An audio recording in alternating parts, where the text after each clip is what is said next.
Hello life with nature में आपका स्वागत है। भारत में जितने राज्य, जितने गांव, उतनी ही परंपराएं हैं। ऐसी परंपराएं हैं जिन्हें लोग देखकर ताज्जुब करते हैं।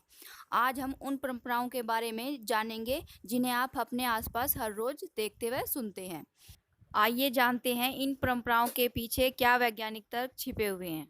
कान छिदवाने की परंपरा। भारत में लगभग सभी धर्मों में कान छिदवाने की परंपरा है।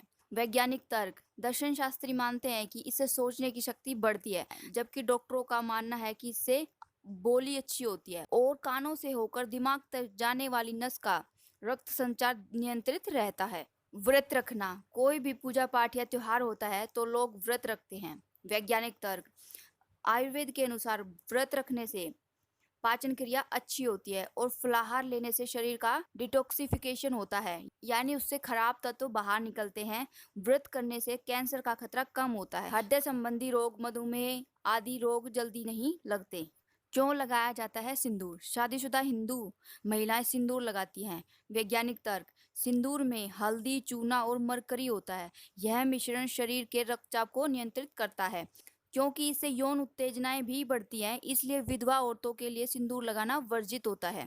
इससे स्ट्रेस भी कम होता है। तुलसी के पेड़ की पूजा। कहा जाता है कि तुलसी के पेड़ की पूजा करने से घर में समृद्धि आती है, सुख शांति बनी रहती है। वैज्ञानिक तर्क।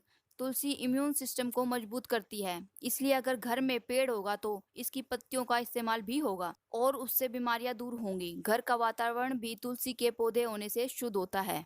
मूर्ति पूजन। हिंदू धर्म में मूर्ति पूजन किया जाता है। वैज्ञानिक तर्क। यदि आप पूजा करते समय कुछ भी सामने नहीं रखेंगे तो आपका मन अलग अलग वस्तु पर भटकेगा। यदि आपके सामने मूर्ति होगी तो आपका मन स्थिर रहेगा और आप एकाग्रता के साथ ठीक ढंग से पूजन कर सकेंगे। चूड़ी पहनना। भारतीय महिलाएं हाथों में चूड़ियां पहनती हैं। वैज्ञानिक तर्क। हाथों में चूड़ियां पहनने से त्वचा और चूड़ी के बीच घर्षण होता है, तो उसमें एक प्रकार की ऊर्जा उत्पन्न होती है। यह ऊर्जा शरीर के रक्त संचार को नियंत्रित करती है। साथ ही ढेर सारी चूड़ियां होने की वजह से ऊर्जा बाहर निकलने की बजाय शरीर के अंदर चली जाती है।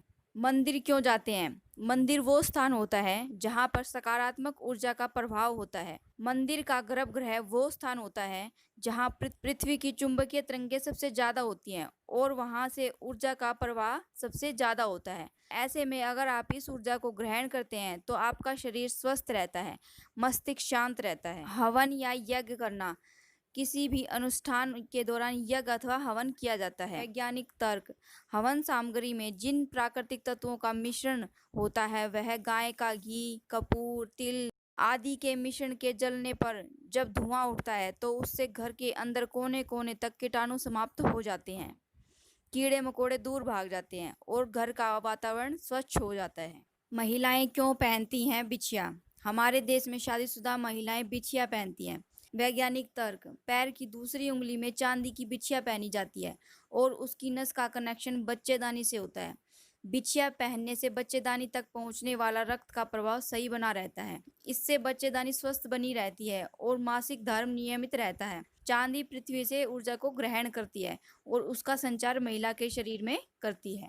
क्यों बजाते हैं मंदिर में घंटा? हिंदू मान्यता के अनुसार मंदिर में प्रवेश करते वक्त घंटा बजाना शुभ होता है, इससे बुरी शक्तियां दूर भागती हैं। वैज्ञानिक तर्क। घंटे की ध्वनि हमारे मस्तिष्क में विपरीत तरंगों को दूर करती हैं और इससे पूजा करने के लिए एकाग्रता बनती है। घंटे की आवाज 7 सेकंड तक हमारे दिमाग में इको करती है और इससे हमारे शरीर के 7 उपचारात्मक केंद्र खुल जाते हैं। हमारे दिमाग से नकारात्मक सोच भागती है। हाथों पैरों में मेहंदी। शादी ब्याह तीज त्योहार पर हाथों और पैरों में मेहंदी लगाई जाती है ताकि महिलाएं सुंदर दिखें। वैज्ञानिक तर्क। मेहंदी एक जड़ी बूटी है जिसके लगाने से शरीर का तनाव, सिर दर्द, बुखार आदि नहीं आता।